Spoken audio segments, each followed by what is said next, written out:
Modi సర్కార్పై కన్నెరజేసిన AICC సభ్యురాలు ప్రీతి షిండే పాకిస్తాన్తో యుద్ధం ఎందుకు జరిగింది, ఎవరు చెప్తే యుద్ధం ఆపేశారు, ఎవరి కోసం ఈ ప్రచారం, రాజీవ్ గాంధీ పేరు మీద రాళ్లు వేయటం కాదు, దేశ ప్రధాని నరేంద్ర మోడీ ప్రజల్లో ఉన్న అనుమానాలను నివృత్తి చేయాలంటూ డిమాండ్ చేశారు. नमस्कार, मैं आप सबका स्वागत करती हूँ।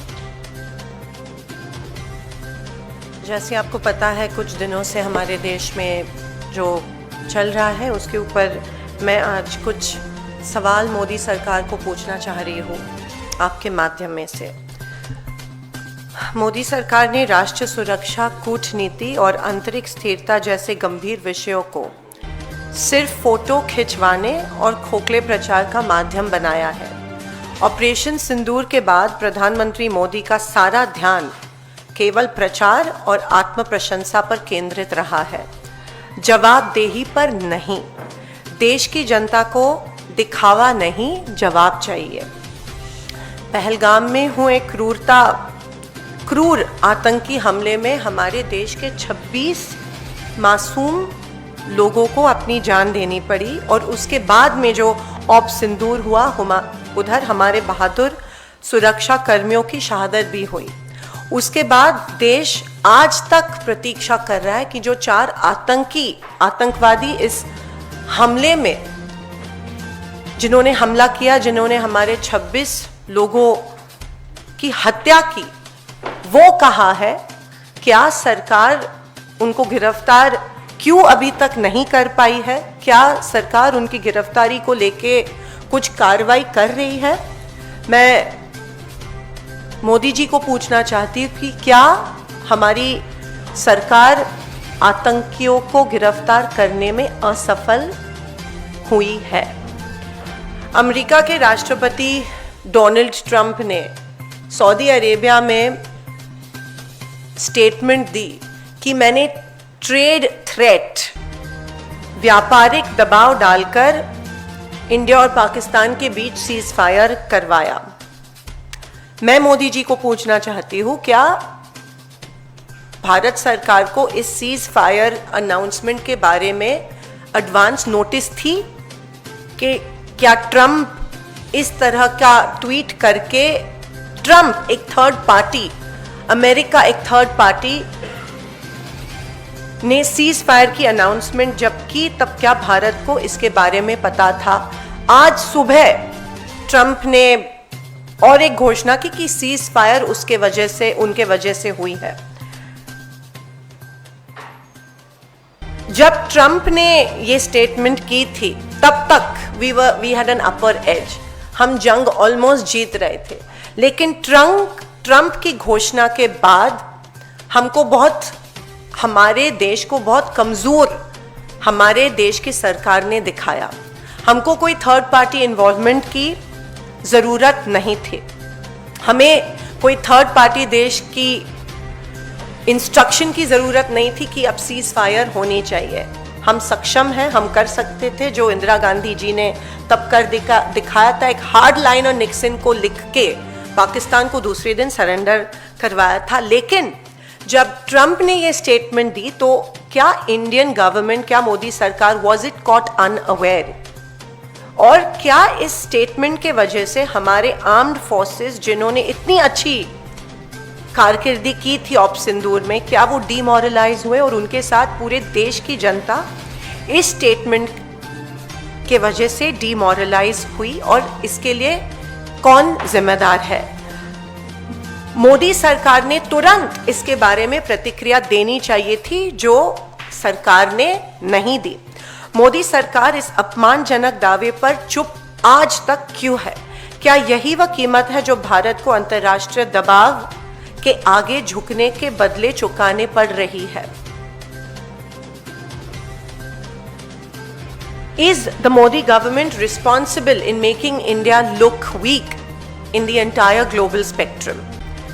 और भी चिंताजनक बात यह है कि हमारे एक्सटर्नल अफेयर्स मिनिस्टर जयशंकर जी ने ऑप सिंदूर के स्टार्टिंग में पाकिस्तान को चेतावनी दी, सूचना दी कि हम अटैक कर रहे हैं और हम आपके टेररिस्ट कैंप्स को अटैक कर रहे हैं, पाकिस्तानी सेना को अटैक नहीं कर रहे हैं।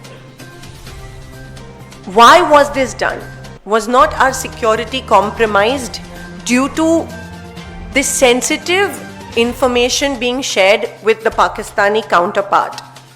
ऐसी संवेदनशील जानकारी पाकिस्तान को ऑपरेशन के दौरान क्यों दी गई? इस खुलासे से भारत की सुरक्षा और रणनीति बढ़त को कितना नुकसान हुआ वो अभी तक रिकॉर्ड पे आया नहीं है। खास करके क्या इस स्टेटमेंट और इस इंफॉर्मेशन के वजह से हमारे एयरफोर्स को कोई नुकसान हुआ? वो भी compromise? Was our security compromised? Is the question I would like to ask mister Modi.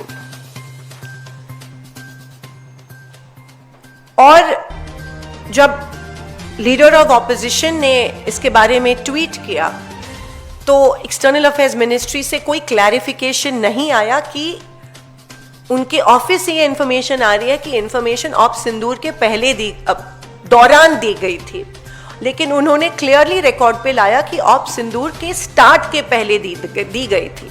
तो क्या सरकार बैकफुट पे जा रहा है और क्यों इस देश की जनता को क्लैरिफिकेशन इसके बारे में मिल नहीं रही कि सेंसिटिव इंफॉर्मेशन इंडिया के अटैक के बारे में पाकिस्तान के साथ क्यों शेयर की गई थी? जब देश स्पष्टता, पारदर्शिता और निर्णायक नेतृत्व की मांग कर रहा है तब प्रधानमंत्री मोदी का सर्वदलीय बैठक में शामिल होना और जो खरगे जी और राहुल जी मांग रहे हैं एक special session of parliament should be convened to discuss op Sindoor and the Pahalgam attack. Why is Modi ji running away from this? आखिर मोदी सरकार क्या छिपाना चाहती है?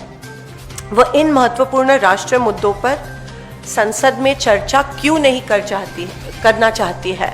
हम members of parliament, we are accountable to our country, we are accountable to our people, और लोग जानना चाहते हैं ऑपरेशन सिंदूर के डिटेल्स के बारे में और पहलगाम अटैक के बारे में। एक joint meeting, all party meeting में मोदी जी मौजूद नहीं थे और हम और एक बार मांग रहे हैं कि ऑपरेशन सिंदूर के बारे में सारी इंफॉर्मेशन एक all party meeting chaired by the honourable prime minister होनी चाहिए। लेकिन जाहिर सी बात है कि कुछ छुपाने की सरकार कोशिश कर रहे हैं और दे running away from the truth, या ये स्वीकार नहीं करना चाह रहे हैं कि मे बी सरकार के वजह से the whole nation is made to look weak on a global platform.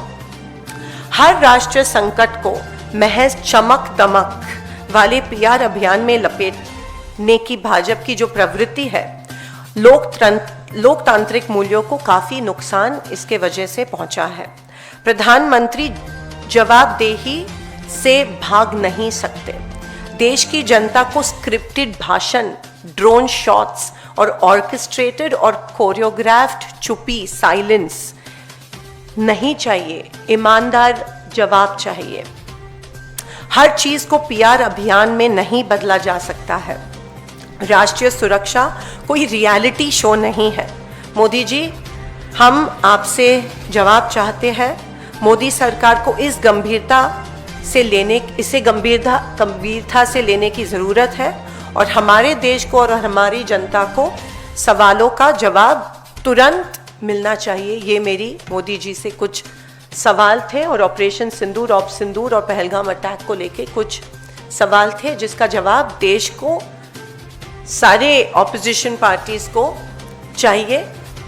और जो आज भी अमेरिका कह रही है कि सीज फायर उनके वजह से हुआ है, बहुत ही डीमोरलाइजिंग है हम सबके लिए और हमारे आर्म्ड फोर्सेस के लिए। तो इसकी जिम्मेदारी और इसकी ऊपर जो छुपी है वो मोदी जी कब खत्म करने वाले और देश को सवालों के जवाब कब देने वाले हैं? धन्यवाद। जय हिंद।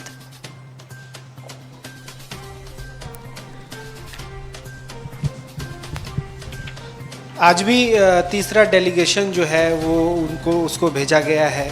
इस विदेश में जो डेलीगेशन भेजे जा रहे हैं ऑपरेशन सिंदूर के बारे में बताने के लिए, इसको कैसे, इस पर क्या करेंगे? देखिए, अगेन इट्स आई थिंक एक पीआर स्टंट है और डेलीगेशंस भेजे जा रहे हैं to reiterate the success of operation Sindoor. लेकिन जिस तरह से ग्लोबल प्लेटफॉर्म पे, क्योंकि हर चीज़ पे ट्रंप जी यहाँ पे स्टेटमेंट दे रहे हैं, तो globally I think India is made to look weak and the Modi government is responsible for that. Operation Sindoor हमारे आर्म्ड फोर्सेस के वजह से ज़रूर it was 100% success, but whether the ceasefire was announcement was required by Trump is questionable. और secondly, जो 4 terrorists जिन्होंने ये हमला किया था उनके बारे में क्यों चुप है सरकार, और उनकी गिरफ्तारी करने में क्यों असफल ठहर रही है सरकार, ये भी डिस्कस होना ज़रूरी है.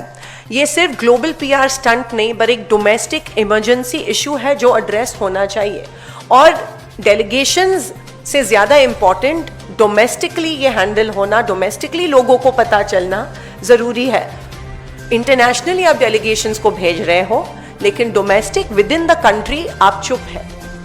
तो ये कॉन्ट्रडिक्शन क्यों है? लोग, आप देश, इस भारत देश के प्राइम मिनिस्टर है और you are answerable, accountable, responsible to the people of this country, not to the global community.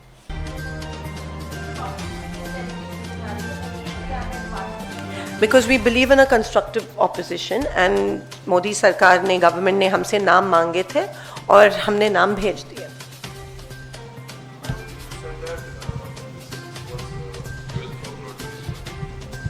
You said that it was US brokered ceasefire. As you said, it was announced by US President Donald Trump. But one of your senior party leaders, Salman Khurshid, who has also been External Affairs Minister, yesterday said that there has been no third-party mediation in this. What would you say on that? Whatever we know from the media is that Mr. Trump tweeted about it and there was a ceasefire. Whatever we know from certain dialogues with the Ministry of External Affairs, it is pretty clear that India was not aware that America was going to tweet this out. We were caught unawares, and that's on record. So it was definitely, we were caught off guard, and I don't think the government of India had the know-how, and they were not aware that this tweet was going to come from the President of the United States of America.